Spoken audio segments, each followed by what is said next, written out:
So hi everyone, it's James from Community Legal Centres Queensland. Can I welcome you to another one of our webinars, this one looking at changes to the way that victim support services are operated or offered here in Queensland. Can I begin the session by acknowledging the traditional custodians of the lands from which we're meeting or through which we're meeting. We're here on the land of the Yagara people south of the Brisbane River, so we acknowledge the Yagara and the Turrbal people as the traditional custodians of what we now call Brisbane. Particularly being NAIDOC week, we acknowledge the traditional owners, but in so many ways and in so many aspects of our work, we recognise Aboriginal and Torres Strait Islander people as the first Australians. We've emailed around a copy of Julia's PowerPoint presentation, or a link to Julia's PowerPoint presentation. That was updated just in the last hour or two, so I think mainly just a few typos and bits and pieces, but that's available on the website and also on the handout section of the GoToWebinar control panel, which you should be able to access. We're also hoping to make a recording available, and that'll be posted to the same website. In terms of the presentation, feel free to ask questions. Ideally hold them over till the end. Webinars aren't great for kind of too conversational a style of presentation. There are two ways that you can ask questions though. You can type a question into the questions box on the GoToWebinar control panel. We'll see that pop up here and be able to answer it. The other way that you can ask a question is to press that button that looks like a hand. We'll see something that looks like your hand going up at our end, and unmute your microphone and you'll be able to ask a question that way. I think that's the housekeeping kind of work done, so I might hand over to Julia Morgan from Victim Assist Queensland, who's going to talk to us about a raft of changes to the way that people can access assistance after they've been a victim of crime here in Queensland. A whole heap of really important, really welcome changes that it's good for community legal centres to be on top of, particularly as people come in seeking advice on how to navigate that process. I'll hand over to Julia. Just excuse us while we shuffle around on chairs and things.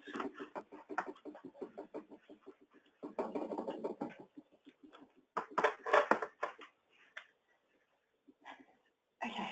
Hello everybody. As James has just said, my name is Julia Morgan and I am a Community Research and Liaison Officer for Victim Assist Queensland. We're just figuring out our screen and making sure I know how to drive this thing. Okay, so James has already done the acknowledgement of the traditional owners of the land, and I'd like to reiterate his words and acknowledge them also myself.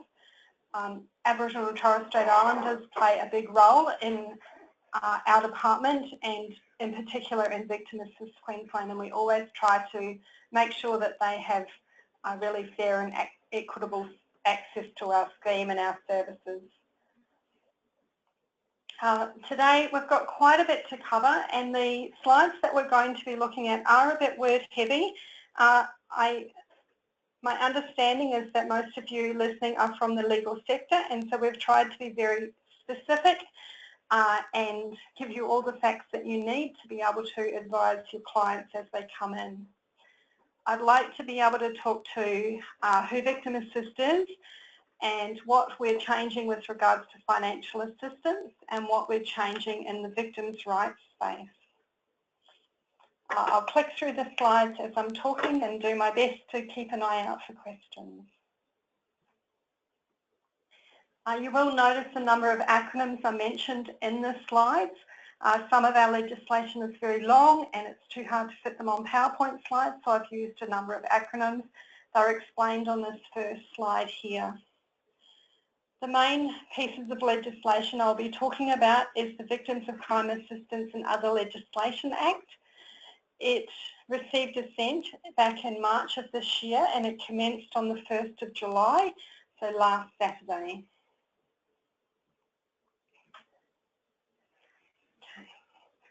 So the way that we recognise and respond to victims in Queensland has evolved a lot over time.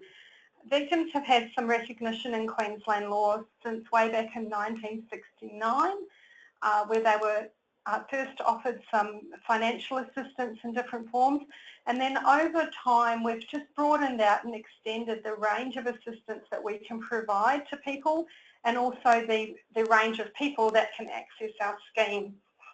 So the thing to remember is that we've never actually taken anything away from people substantially. We've just added on and made the scheme more accessible over time and tried to make it more user-friendly.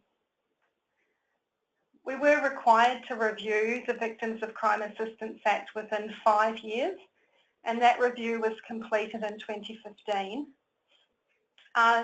The review found only 15 recommendations for change, and we were really pleased to see that overall the scheme was working really well, and victims told us that it was playing an important role in assisting them to recover.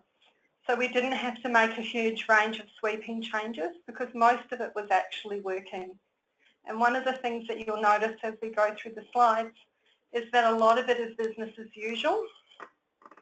What I've done is I've highlighted the key changed pieces of information in green on your slide so that you can see the differences that we've added, but you'll notice that there's not a lot of change.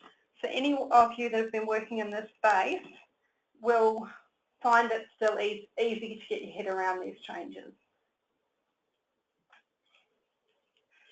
As with any legislation, we always have to remember our commencement dates. So the key dates that you need to remember moving forward is the 1st of December 2009. That's the date when we changed from COBRA to VOCA. That means that offences that have occurred before the introduction of VOCA, so before 1 December 2009, those offences need to have a conviction in the District or Supreme Court for us to be able to consider them. After the introduction of VOCA, we need to be able to establish that on the balance of probabilities, it's more likely than not that an act of violence occurred in Queensland that resulted in an injury. So that new definition is still what we're carrying forward with, but under the Amendment Act, we've broadened out the definition of an act of violence to include acts of domestic and family violence. So we're still looking at has an act of violence occurred, but we've broadened the definition of what we consider an act of violence to be. The other thing to do with transition is under the original criminal code, under COBRA and under VOCA, we always had the fundamental principles of justice for victims of crime. From 1 July 2017, we've introduced the Charter of Victims' Rights. The main change with this is that the Charter of Victims' Rights now applies to non-government services as well as government. We'll go through all the changes in more detail as we go through the different slides. Okay, you have to excuse me while I have a sip of water.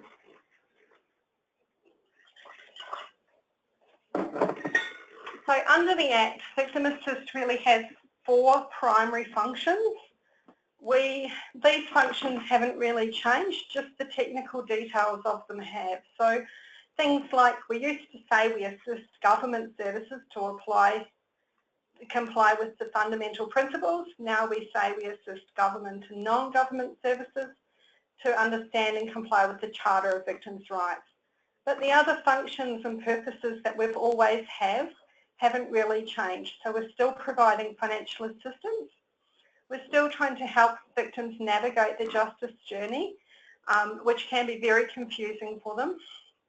And we're still trying to, working to lead and coordinate the victim services sector in Queensland and help us all be understanding what our different roles and responsibilities are and working together towards getting better outcomes for victims in general. Okay. So as I go through the different things that have changed in financial assistance, you'll notice that the changes, like I said, are in green. I'm going to cover the status quo, so what our normal business as usual is as well, because there may be some people listening that are not familiar with our scheme at all, and we need to cover what's normal as well as what's changing. The victims have always needed to apply in writing, and we used to be able to do this all on one form. So one of the key changes that you'll notice is Victim Assist now has 4 different, or 5 actually, different financial assistance forms. They're all available on our website using the link that is included in the PowerPoint. You'll notice if you click on that link today that some of the forms say contact Victim Assist for a copy. They will be uploaded by the end of the week, but we did have some last minute design issues with a few of them. They are available, but we haven't uploaded them due to some online technical difficulties that happened yesterday. But they are all there. The primary victim form, which is the main form that you will use anyway, is there online for you to see.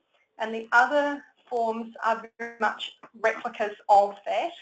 There's just a few differences in the way we ask questions and some differences in the types of expenses that victims claim.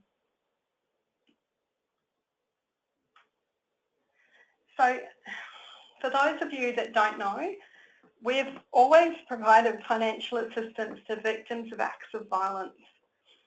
The main acts of violence that we consider are depicted on this slide, but this is not by any means a comprehensive list.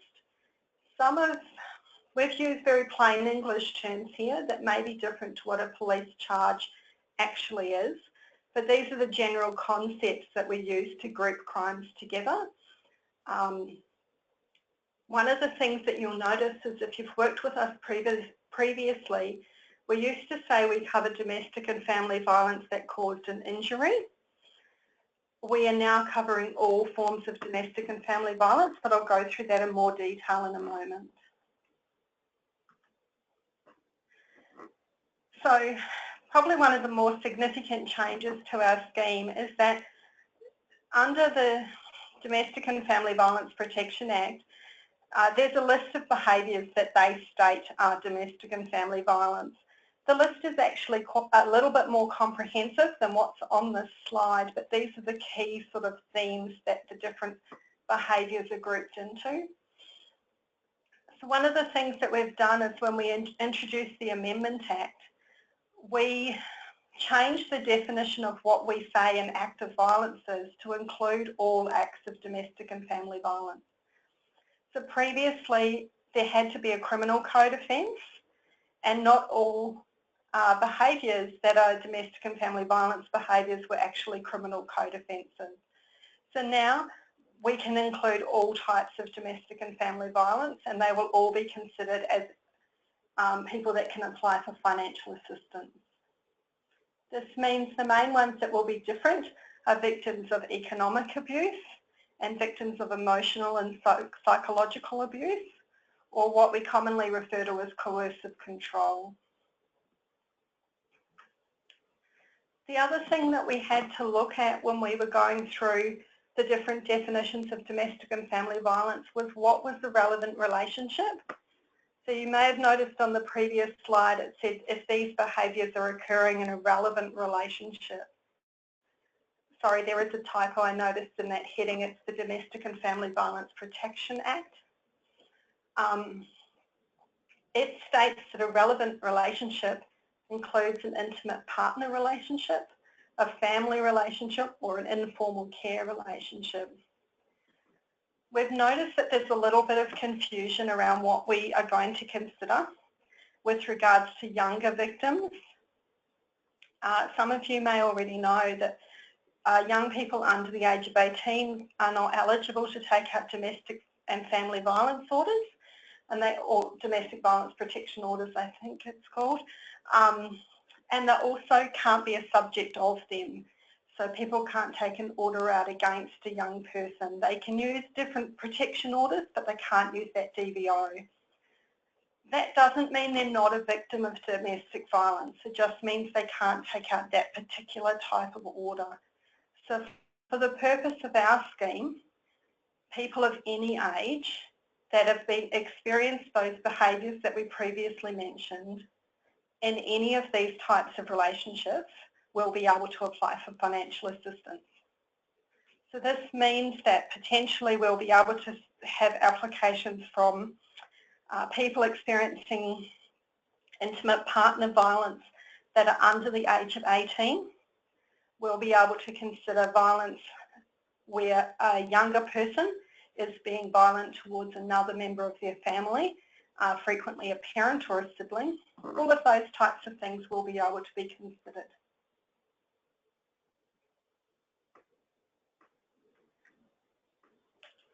The other thing that falls under domestic and family violence that sometimes people forget is our elder abuse. So elder abuse almost always occurs in a family relationship or where there's some sort of element of trust involved. So we would consider them to be eligible. This means that if a person is a victim of elder abuse or if someone's causing them harm and that someone is someone they know and trust, then we would consider that to be an act of violence and we would be able to cover it. So that means older victims of financial abuse, where the financial abuse is being caused by a family member or a person they know and trust, would be able to apply the Victim Assist. One of the things that it's good to remember with financial abuse is the main thing that we look at covering is recovery from harm or recovery of injuries. We don't recover finances. So we can't necessarily reimburse someone for a lost property or a raided bank account, etc. But we can look at their emotional injuries and we can arrange to pay for counselling and support for them to help recover from that.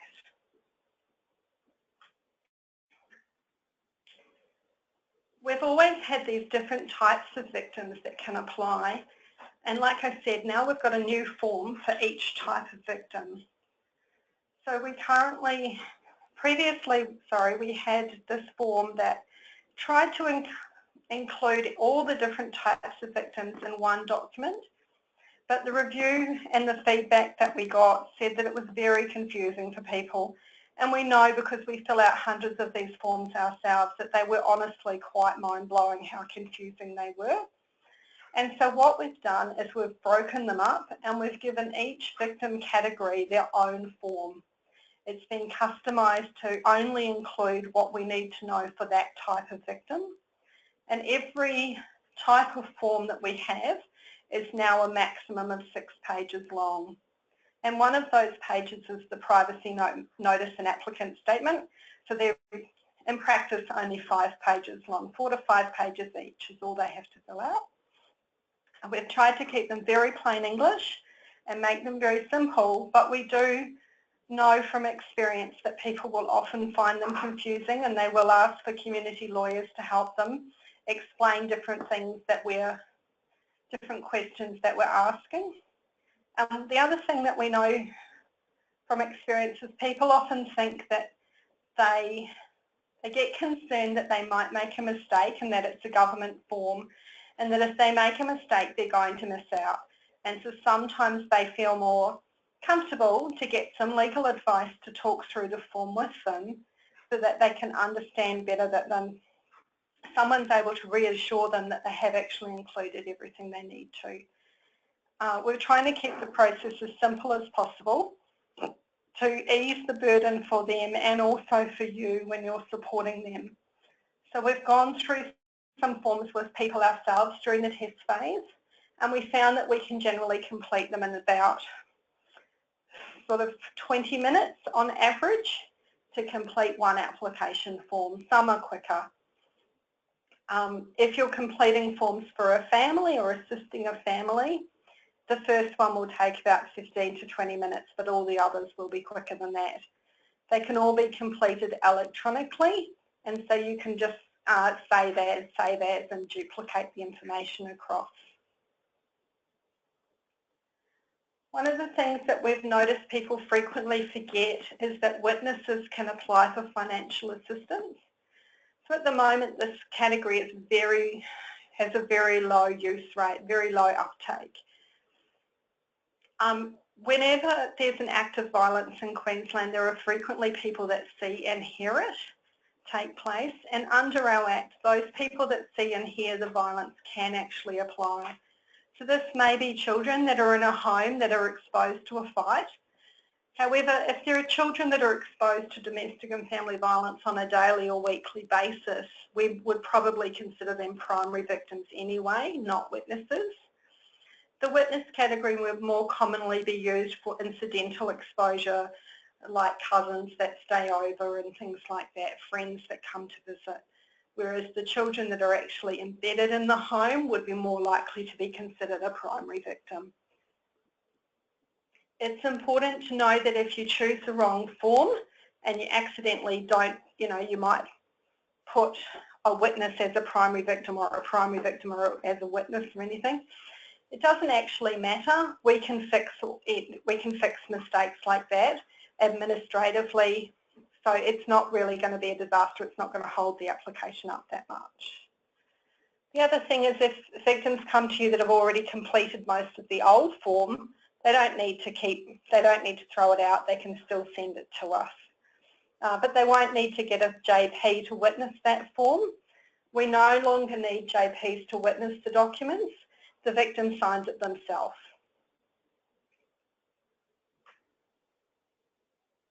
So as far as what they get, so if a victim chooses to apply, there's a range of assistance that they can access through our scheme.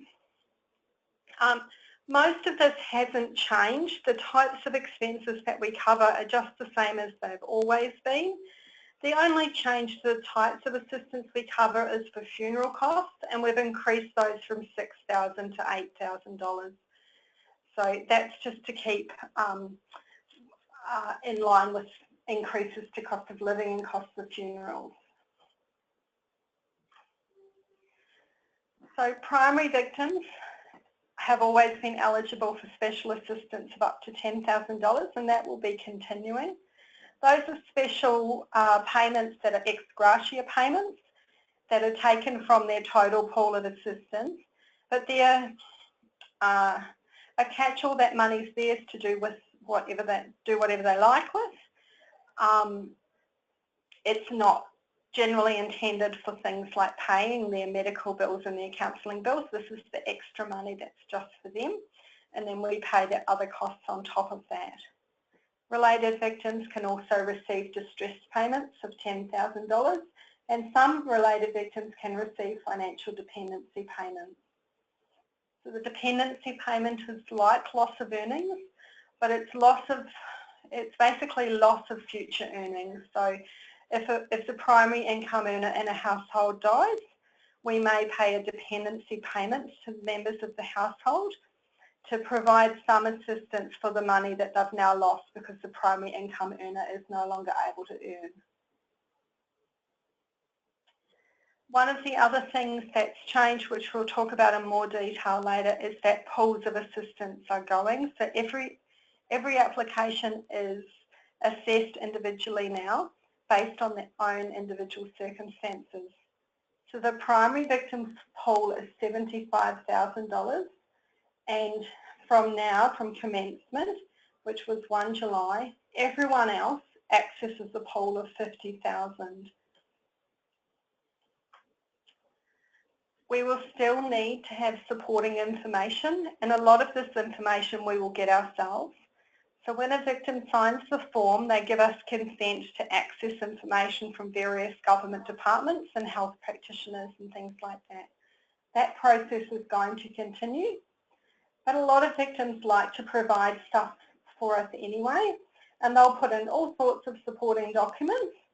That's okay, but they don't have to put all those in. So sometimes they're kind of going to more work than they need to, putting in a lot of extra work and effort into pulling together documents that we can actually access quite simply ourselves.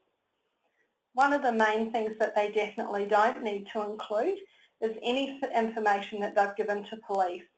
We will get that ourselves, and if they provided it, we would still be getting it ourselves anyway. So it really is counterproductive and a bit of a waste of their time to go around trying to collect that information for themselves. We'll get it for them.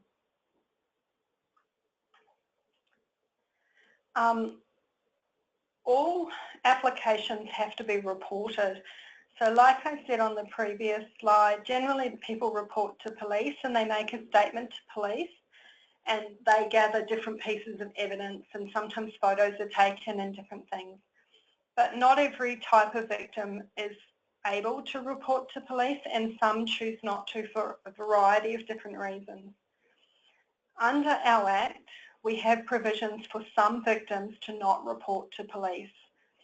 We call these people special primary victims, and that category includes children and people with impaired capacity, any victim of a sexual offence, and we're now including any victim of domestic and family violence, a victim of an offence committed by a person in a position of power and trust over them.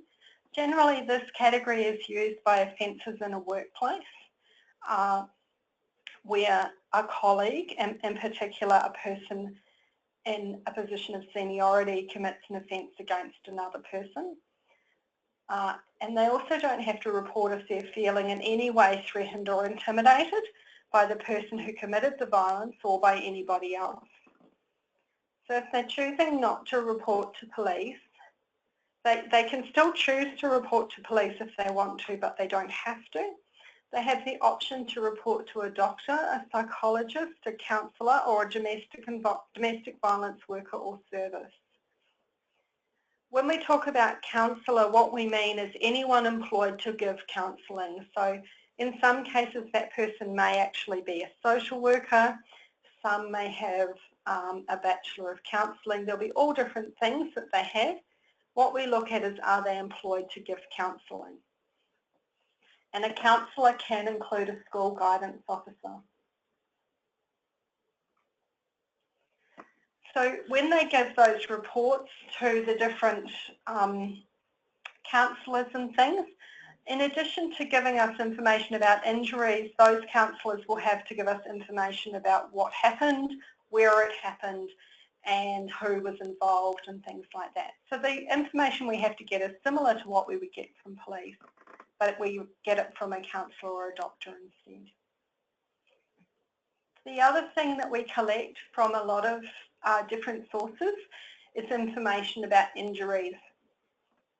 So under our Act, to be eligible for assistance, you have to have some evidence that the act of violence has caused a physical, a psychological or an emotional injury. But we used to have to collect that information on an official medical certificate. From now, we still have a medical certificate available that can be used as an option by victims, but they can provide evidence of injury from a range of other sources. So if they've got documents already from any number of different places, they can provide those instead of a medical certificate. If they don't want to provide them or they don't have them on hand at the time, we can access, with their consent, we can access this information for them. So for example, we could send a right to information request through to Queensland Health asking for a copy of someone's hospital records. While there's provisions for us to do this under the Act, it is actually faster to assess the applications if they're provided up front.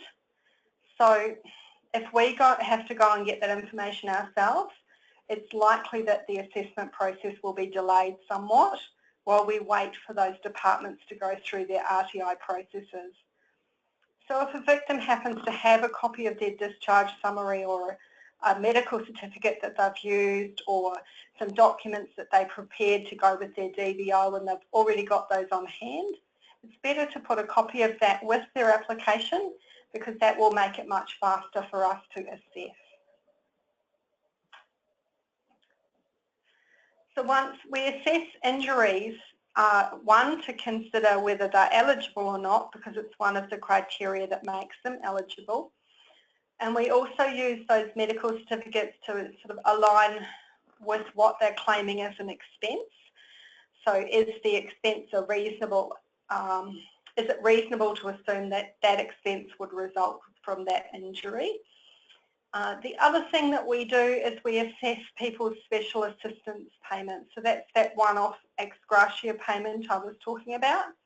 And sometimes the medical evidence is important here if we're uplifting someone from one category to another.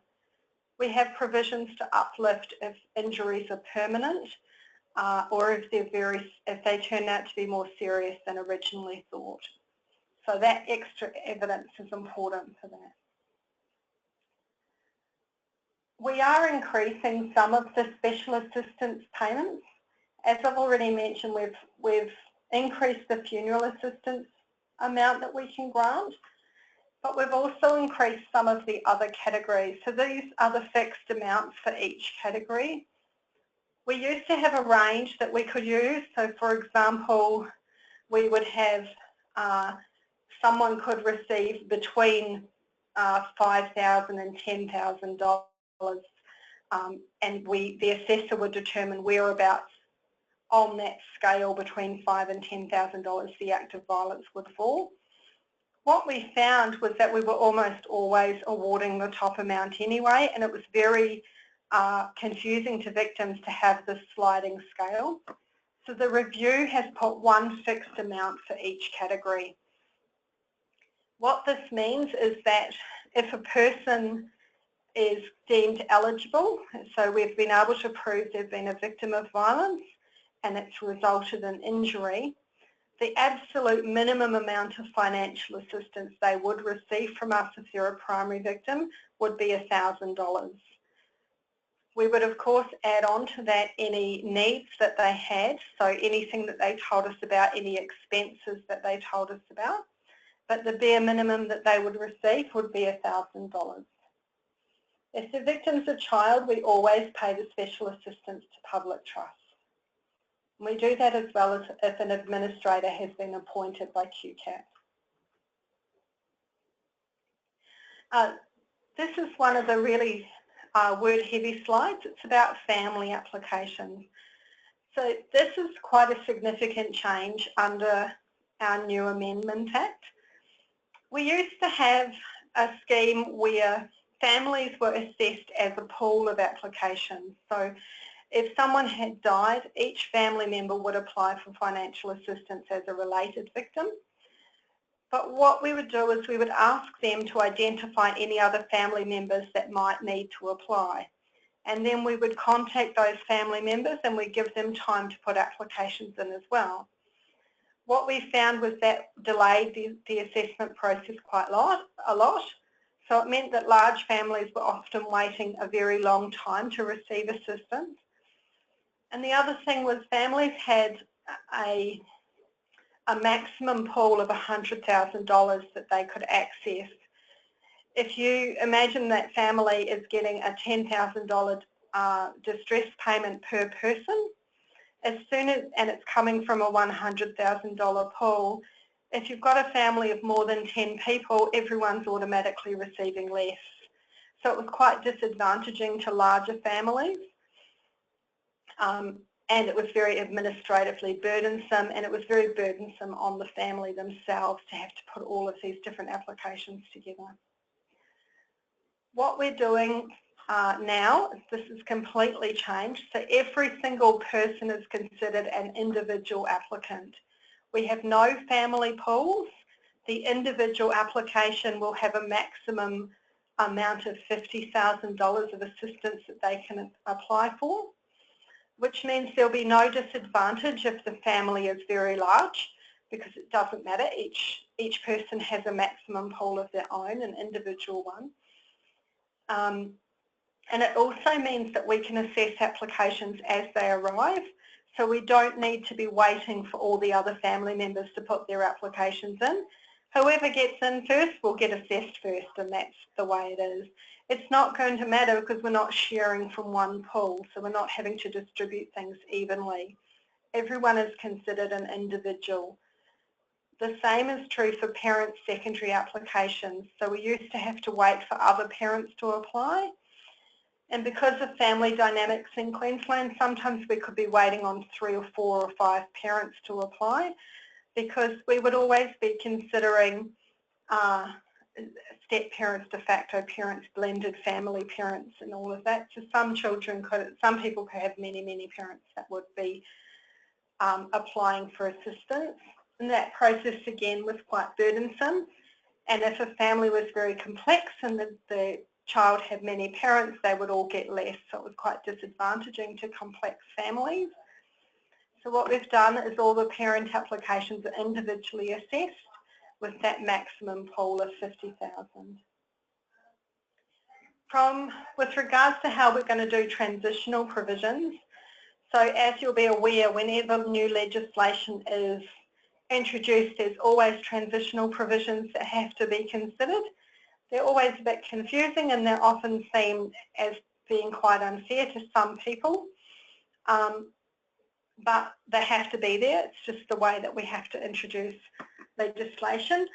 So our transitional provisions for families is that if a member of the family has already applied or already accessed the pool of assistance, so if some people have already applied and some people have already been paid, any future people in that family that apply, we have to use our old rules and assess them as a family pool.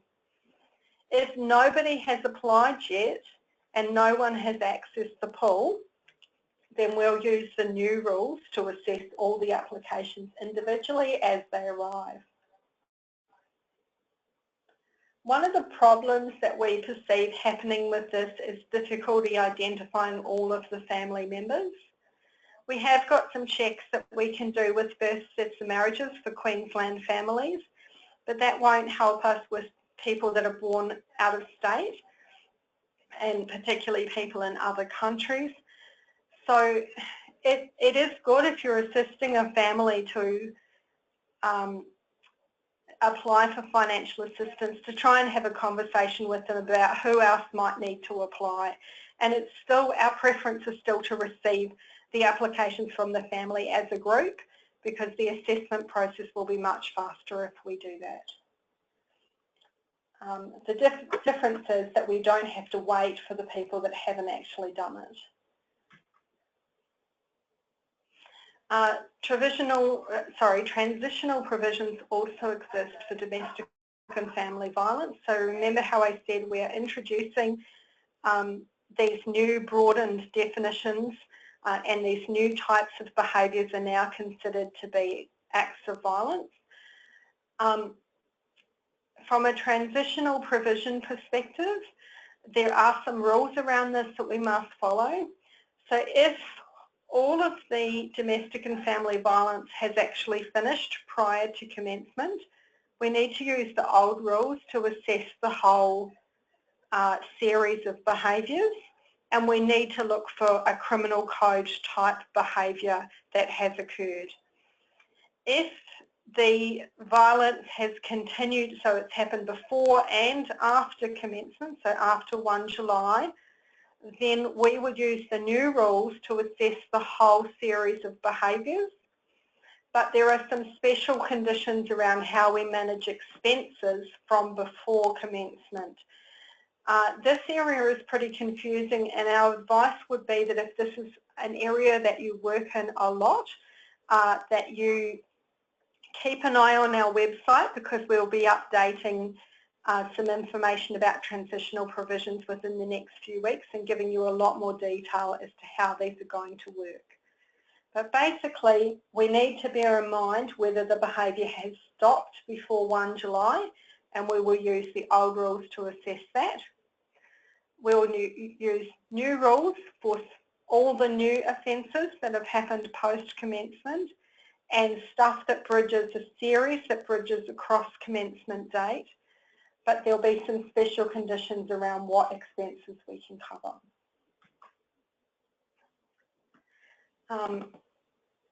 The next thing I want to cover is relevant payments. These have always been considered, so we're trying to make it very, very clear to people in multiple places on their form, on our website, in their applicant statement, in many, many places. We're trying to remind people that they must tell us if they're receiving information, receiving payment from any other relevant source. So often this is workplace type things where people have to apply to work cover first and have their application finalised before they apply for financial assistance. And that's to help us ensure that we're not accidentally paying for the same thing as what work cover is paying for. The same is now true for motor vehicle violence. We need to get them to put in their CTP claims first. They must apply first. And while CTP is making their decision about whether or not they can pay, the only expense we can cover is counselling. Again, we will put some more details about the motor vehicle violence online in the next few weeks to clarify what we mean by that. But basically they need to apply to any relevant insurance company before they apply to Victim Assist. We are a supplementary scheme and we're considered a scheme of last resort, which means if there's assistance available from another source, they need to apply for that assistance first, and they also need to tell us that they're applying. And then we wait to see how much they're being paid and what those payments are for, and then we decide what we can pay. So we'll only pay for something that no one else is covering. Oh, sorry, just clipping back to here. It's important to know that under the Amendment Act, penalties have been introduced for people who put in fraudulent applications or people who fail to notify us of relevant payments. So we do take fraudulent applications very seriously and we will put them forward for investigation and potential prosecution.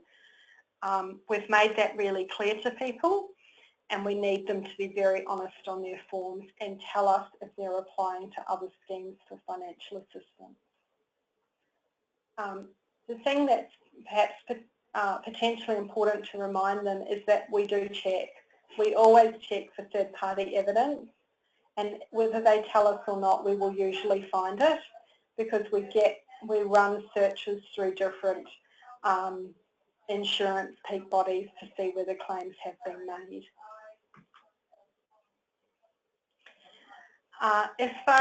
So one of the ways that we control our budget is around making sure that we're controlling fraud and that we're covering relevant payments really well.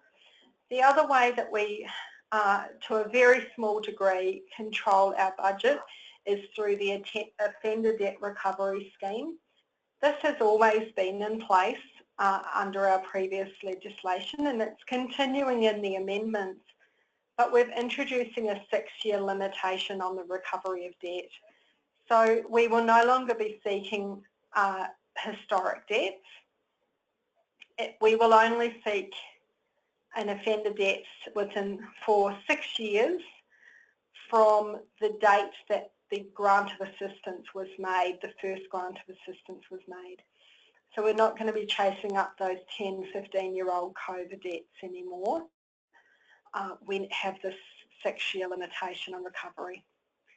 The other thing is we have to bear in mind how offender debt recovery might impact our victims' lives. And so there are current policy decisions. They're not in legislation, they are policy only, that victims can apply in writing to the scheme manager to request no recovery of funds from the offender. Generally this is done because the victim is concerned that us recovering the debt will escalate the offender's behaviour.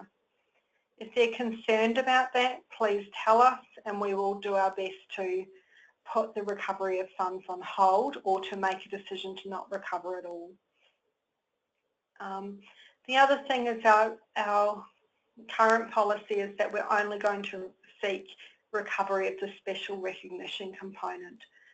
We used to seek recovery of everything. So if a person claimed for weekly counselling sessions for 2 years and the total bill for that counselling was X amount of dollars, we would actually ask the offender to recover that, to pay us back that money. We're not doing that anymore. Our policy decision is to not do that. It's very administratively burdensome and it also aggravates greatly the offender. And it's challenging from a privacy perspective because the offender then knows that the victim has had to seek counselling and seek medical support, so we don't want them to know that. So we're only going to seek the special recognition component. And lastly, our current policy is that we will only seek recovery of debt from adults. We will not seek it from young offenders. Before I move on to what's changing in the Charter of Victims' Rights, I just want to cover quickly the payment of legal expenses. So I know a lot of people working in different community-funded legal services are confused around how we manage this $500 payment for out-of-pocket legal expenses.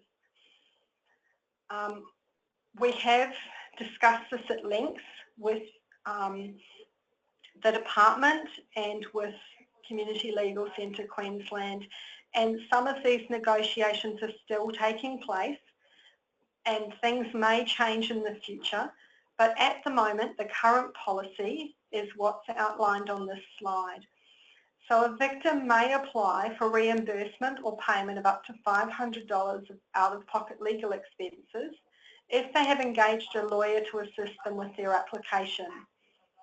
However, because of your service level agreements, funded services, so government funded services that are being funded to provide legal assistance to victims of crime will not be able to claim that $500 of legal assistance. So we are unable to approve a payment to a service that's funded by the government to provide legal assistance. There is a clause in here. If you're able to demonstrate that your service level agreement does not include legal assistance for victims of crime, then you may apply for that. So if it's not specified in your service level agreement, then you might use that, apply for that $500, or the victim may apply for that. And the other exception is if you're providing, if it's outside of the scope of your service agreement. So, for example, if a CRC is providing an outreach service in a remote area that's outside of their normal geographical footprint, then we could consider paying the legal expenses because it's out of the scope of your service agreement. Like I said, we're still negotiating how this is going to work in the future, but this is what it is. This is the current advice that we've been given with regards to payment of the legal expenses. One of the things you need to remember is, I guess to put it into perspective, is generally we pay expenses that are reimbursements. So they're out-of-pocket expenses that we pay. So if we weren't paying that expense, the victim would be having to pay for it.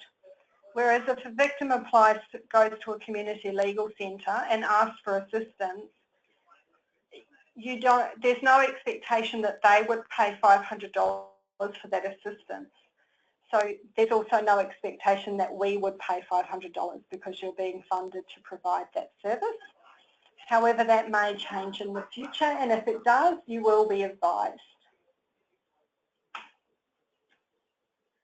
So the last part we want to cover, and I'm just checking how I'm going for time. I've got a wee bit of time and we'll have time at the end for questions. Before we break, can we just check if there's any questions on the financial assistance part before we move on to the victims' rights component? So just to remind folks that there are a couple of ways you can ask questions. You can press that button that looks like a hand on your control panel.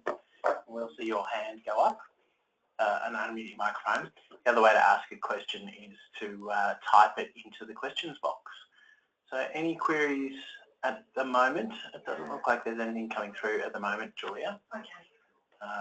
No, so we might... I just wanted to pause and chat before I change topic. Sure. No, nothing coming through, so I'll hand back. Well, we'll move on then. So let's have a look now at the changes to victims' rights. So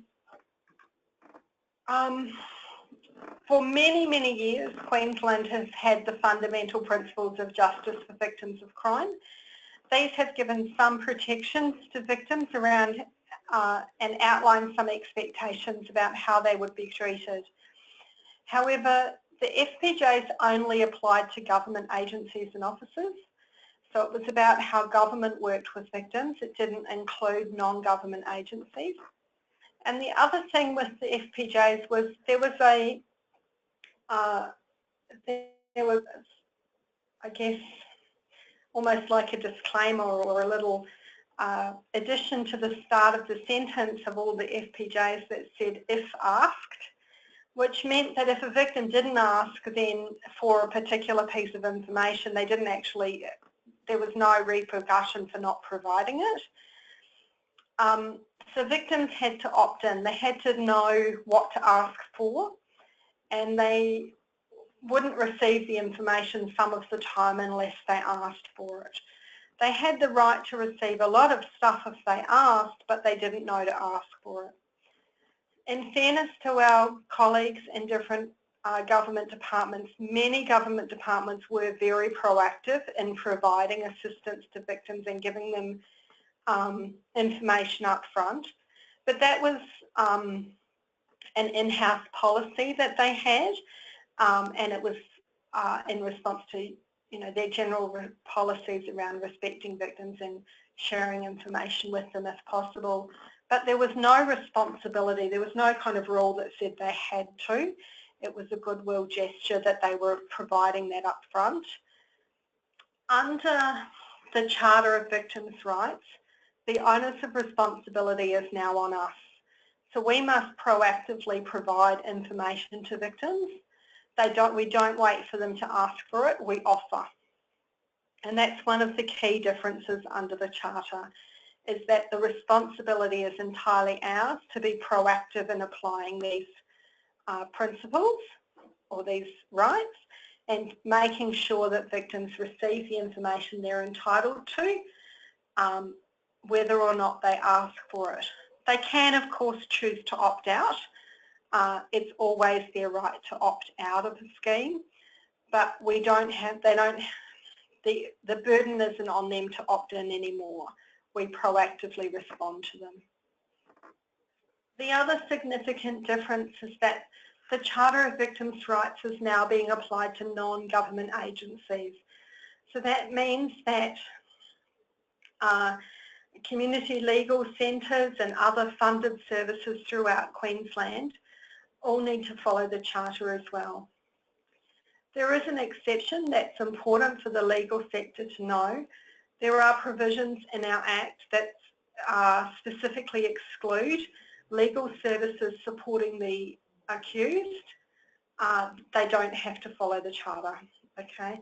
You have to follow the Charter if you're supporting the victim, but not if you're on the side of the accused. However, there are a lot of code of conduct issues around how you treat people in general as a professional, and you'll have professional practice standards that still have to be followed, whether you're not working with a victim or whether you're working with the accused.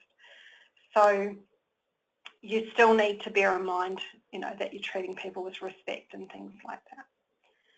But the other things around information sharing and stuff, there's no onus of responsibility on defence to be able to follow the Charter rules. So let's have a look at what they are. Some of these Charter things won't apply to you. So a lot of them are about particular government departments and the work that they do. So there are specific responsibilities that are for QPS, for example, and there are specific things that are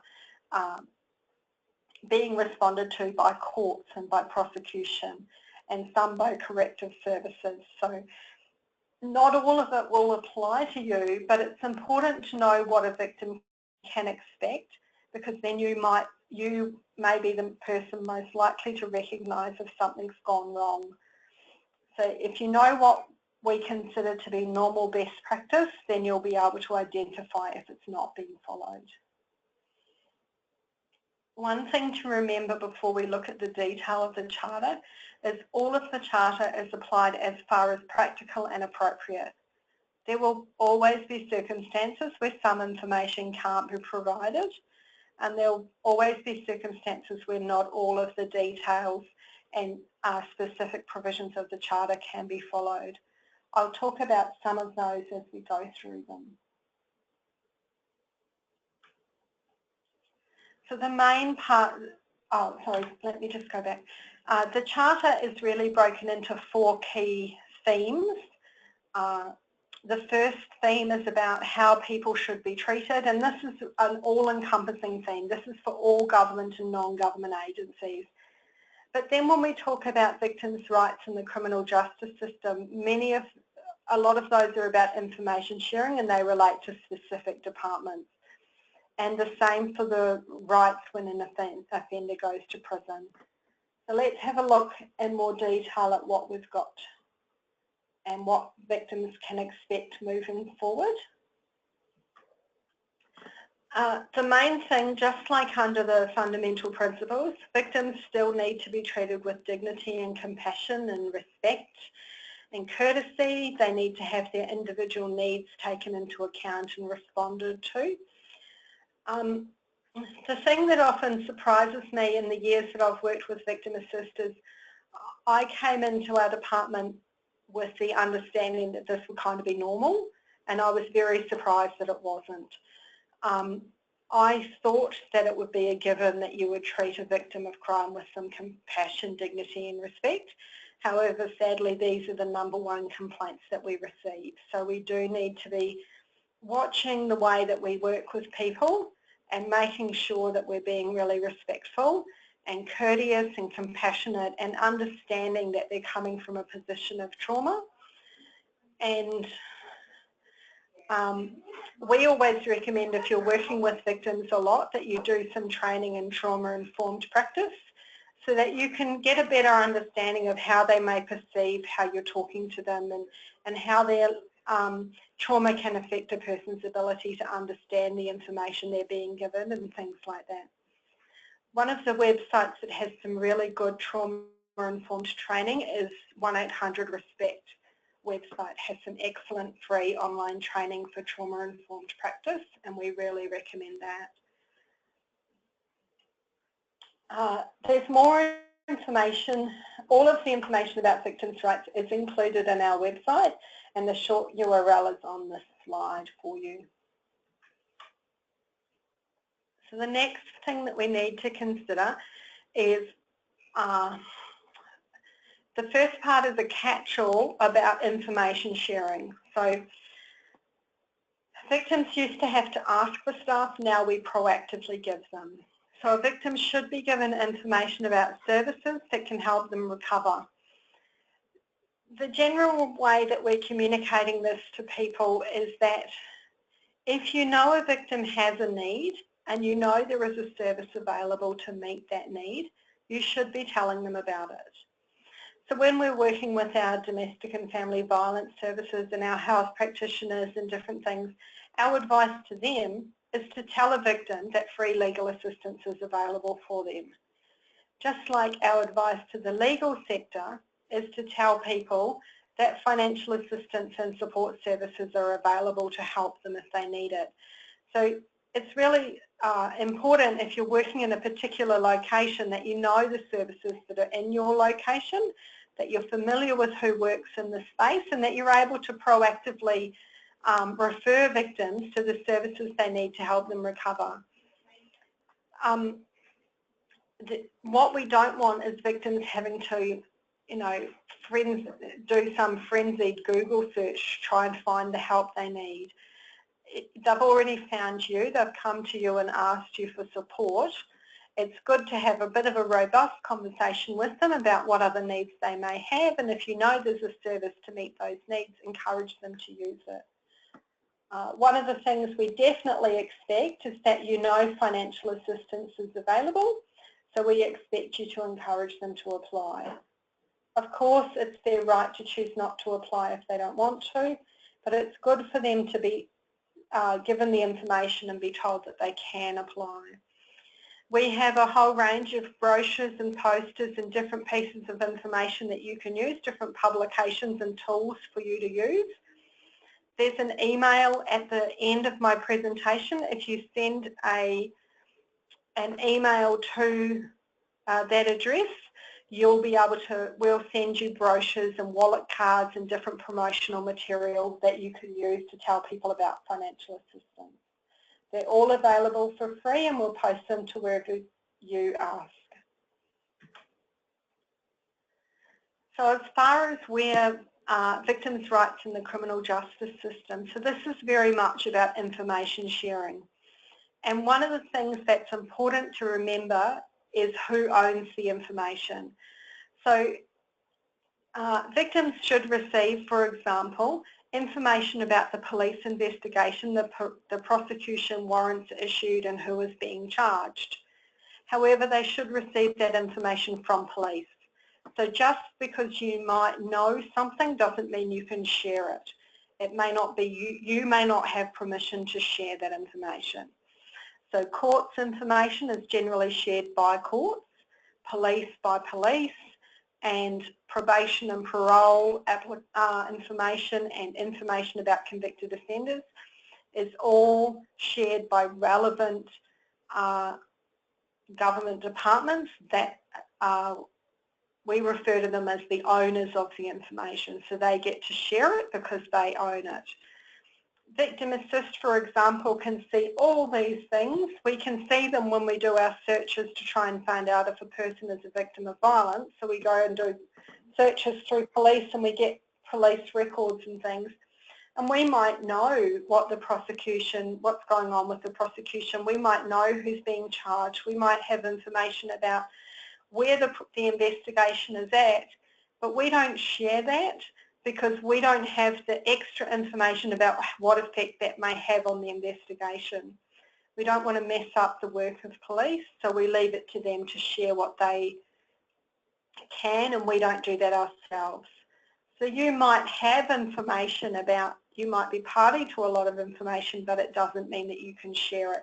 You have to look at the purpose it was given to you for and whether or not you have permission to share. However, if they're not receiving the information like court information from courts, then that is a problem and they should complain. If they're not receiving anything from police, that's a problem and they should complain. They also have the right to be informed about programs that may be available to the accused. This is commonly diversionary programs that the courts are using. So a victim should be told, for example, if a matter is being transferred over to youth justice conferencing, or if it's going to be managed in Murray Court or drug court or wherever, they need to know about what programs are being used and diversionary programs and different programs for the offenders or the accused person, sorry. They need to be protected from unnecessary contact with the accused person, their family and their friends when they're in a court building. This is one of the Charter rights that really is applied as far as reasonable and practical. The reality is in Queensland we have a lot of very old courthouses. We have a lot of very small multi-purpose courthouses in regional communities, and it's not always possible to have victims waiting in different areas and using different entrances and having special domestic violence waiting rooms and things like that. It's not always possible. So as far as it is possible and practical, the courts need to try and find a way to keep victims and accused apart as much as possible. There's also a right about them having their property returned to them. So this is property that's held for the investigation or as evidence. They need to have it returned to them as soon as possible, but they can opt out of this one. If they don't want their property back, please encourage them to say so. The main thing that victims have told us they do want back is things like their mobile phones, their tablets, their computers, things like that. The types of things they don't want back would be their bloodstained t-shirt, that kind of stuff. They're not interested in getting those things back. So they do have some control around what property they're getting back. They've always had the right to make a victim impact statement, and that's continuing under the Charter. Some victims get a bit confused about victim impact statements and they might approach you because they don't understand what they are. you're more than welcome to assist them yourself, or you can refer them back to Victim Assist and we'll connect them to a specialist worker who can talk them through what the victim impact statement is used for and the types of information that's included in it. If you'd like specific training in using victim impact statements, we can provide that. You just need to email us. We can also provide training in doing court support for the victims if that's something that you're interested in. So if an offender is convicted and gets a custodial sentence, there's a range of things that, a range of information that victims can expect to receive. So once that offender is incarcerated, then there's lots of stuff. One of the things is the offender's period of imprisonment or detention. They definitely need to be told if they escape. They need to be told when they're going to be released, things like that. And they need to be given that information in as timely a manner as possible so that they can prepare for that person's release. And they might choose to make a submission to the parole board about anything they would like the parole board to consider when granting parole to an offender. Most commonly what they're looking at here is victims don't like the accused person moving back into their exact, into the same street that they're living in and things like that. Parole boards can consider that, and they can put restrictions on their parole that says you can't live in that area. So those are the main things with victims' rights that you need to consider. As I said, there is a lot more detail on our website, and there's also a video that can be used. The video has been made for victims, so they are the intended audience of the video. So it can be really useful if you're trying to explain to a victim what their rights are. You can do that quite quickly and simply by just using the 2 or 3 minute video and showing it to them, because that walks them through the process and explains to them what they can expect. If things go wrong, we hope they don't, but reality is they will. Victims always have the right to complain.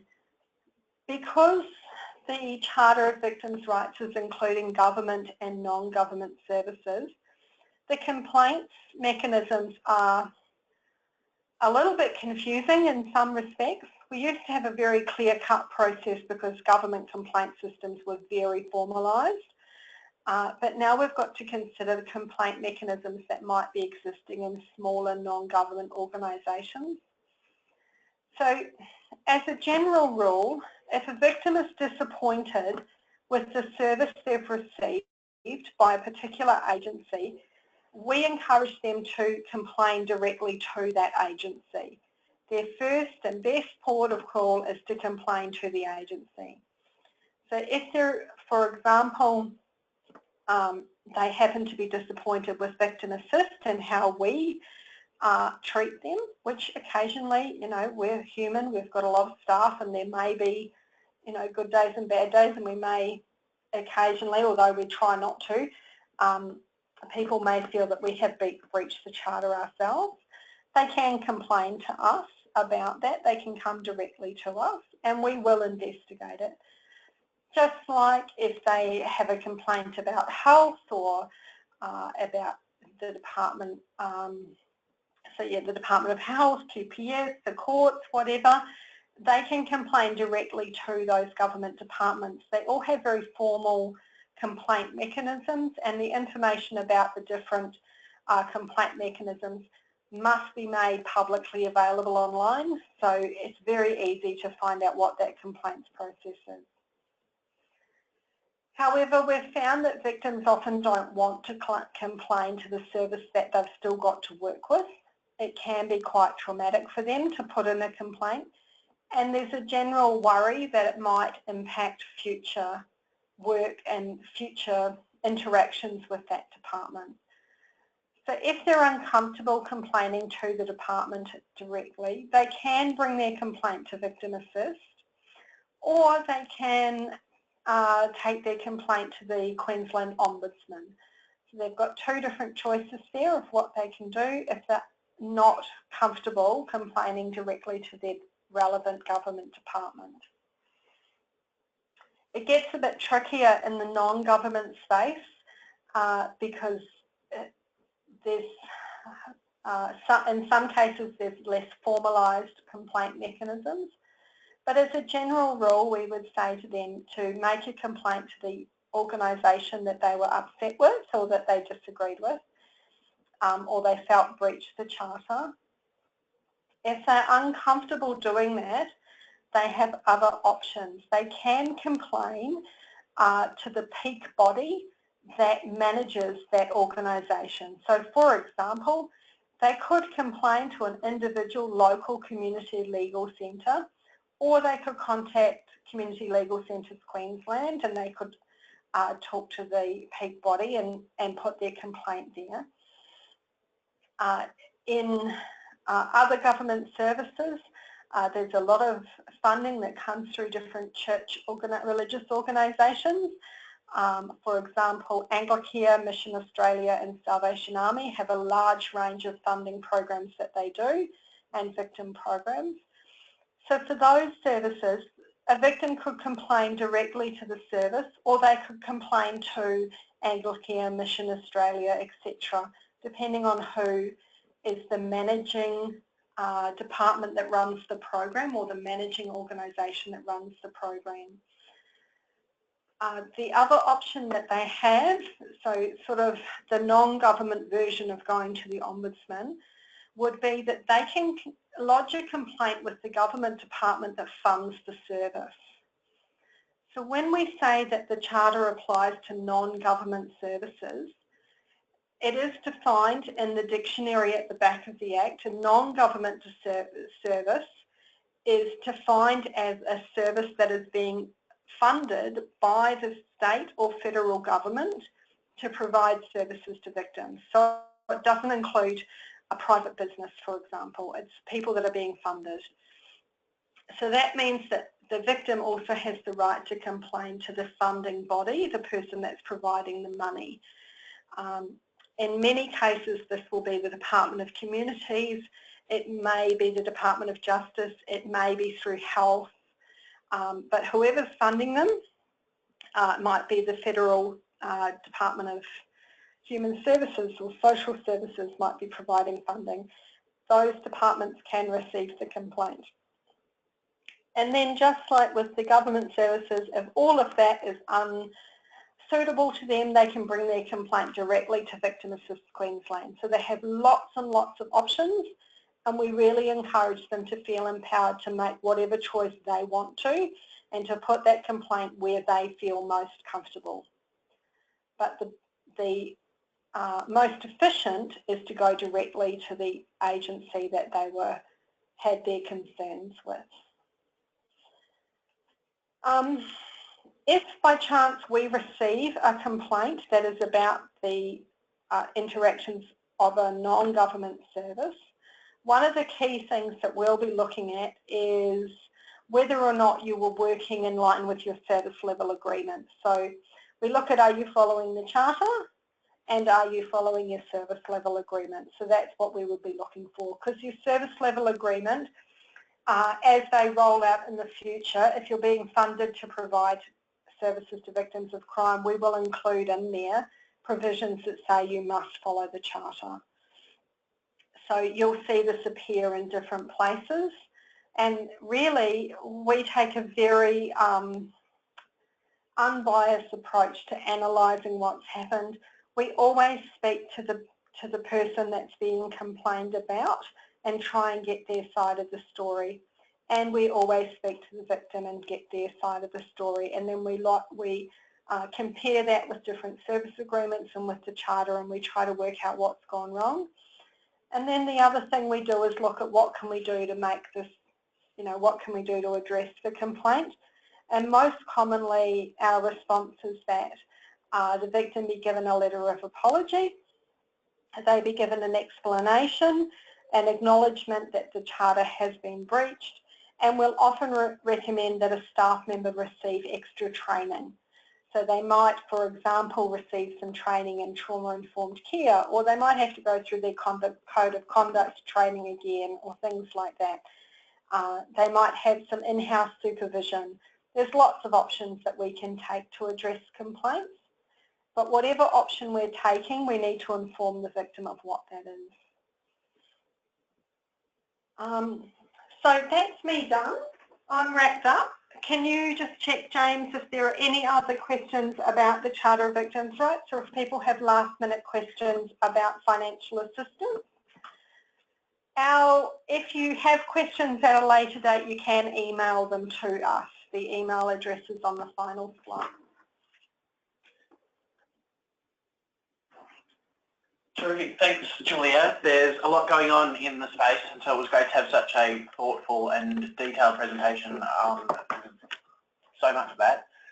A couple of questions starting to come through. A reminder, folks, you can ask questions either by typing them into the questions box on your GoToWebinar control panel, or by pressing that button that looks like a hand. We'll be able to unmute your microphone, and you can ask the question that way. So a couple coming through, as I said, Julia. Firstly, is there a maximum amount that VAQ will give in the dependency payments, or will that fluctuate depending on the deceased's previous income? No, the maximum amount is $20,000. So it's just the same as if a victim is claiming loss of earnings, the maximum is $20,000. Dependency payments, the maximum is $20,000. Thank you. Another query about the forms. You said there's a process of replacing the forms.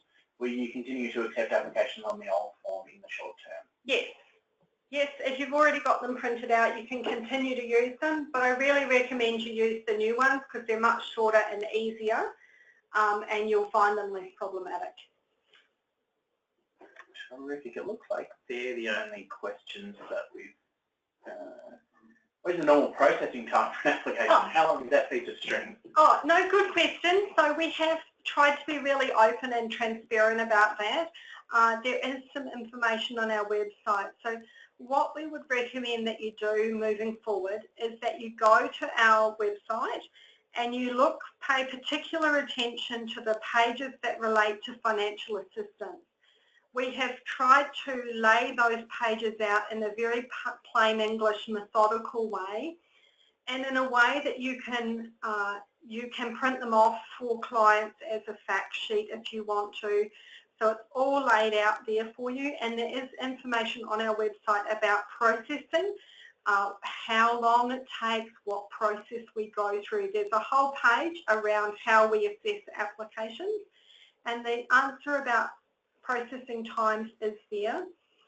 From memory, just from my head, one of the things to remember is it is a number of months, okay? It's not a quick process. We can assess urgent and immediate expenses first, but those are not assessed like tomorrow. They may take a number of weeks to assess. We're not established to provide crisis assistance, and so we're very clear with people that we can't give money in a hurry. That's not our scheme. We're not set up that way. The flip side of that is that we can continue to provide assistance for up to 6 years after we give the first grant. So our whole scheme is set up to provide long-term assistance, not quick crisis turnaround payments. That's not what we're about. Domestic and family violence victims, which are the main ones that are concerned about timeliness, there are a number of brokerage schemes running through domestic and family violence services that will provide crisis funds. If you're assisting people with interim applications, so you're helping them to gather together their information about those very urgent and immediate expenses, it's good to put all the supporting documents with the application. So if they're asking for an expense and they've got the quote there with it, attached to it, we can assess that much quicker than if we have to wait for them to go and find a service provider and get the quote and give it back to us and stuff. So the most efficient way to get through the times and to shorten the assessment time is to put all that supporting documentation together. Give us some medical information, give us quotes and invoices, and we'll be able to assess it quicker. Thanks, Julia. Another question, I'm not sure if it's a question for you or the government printer. When will the new Act be reprinted with all of these amendments? Good question, and unfortunately I don't have an answer. We are waiting for it ourselves. At the moment we still have the Amendment Act and the old Act and the omit replace business going on. We haven't been given a date yet, but as soon as it is available we're going to promote it, okay? Bear with us and we'll let you know as soon as it's there. Terrific. Last call, folks. If you've got a question, you can punch it into the questions box when you go to Webinar Control Panel. You press that button, that looks like a hand. But it looks as though that's all that we've got. So can I, on behalf of people clapping and cheering at computer screens across the stage, Julia, thank you for a very insightful, a very practical and a really thorough coverage of this area, which, as you said, is an area where community legal centres can be called on to provide advice to people. We're starting to see some messages of thanks come through on the chat function as well. So thanks to Julia, thanks to everyone that participated, and we'll look forward to speaking to you soon. And just keep an eye on our website. There's a lot of stuff being updated all the time. Terrific. Thanks everyone.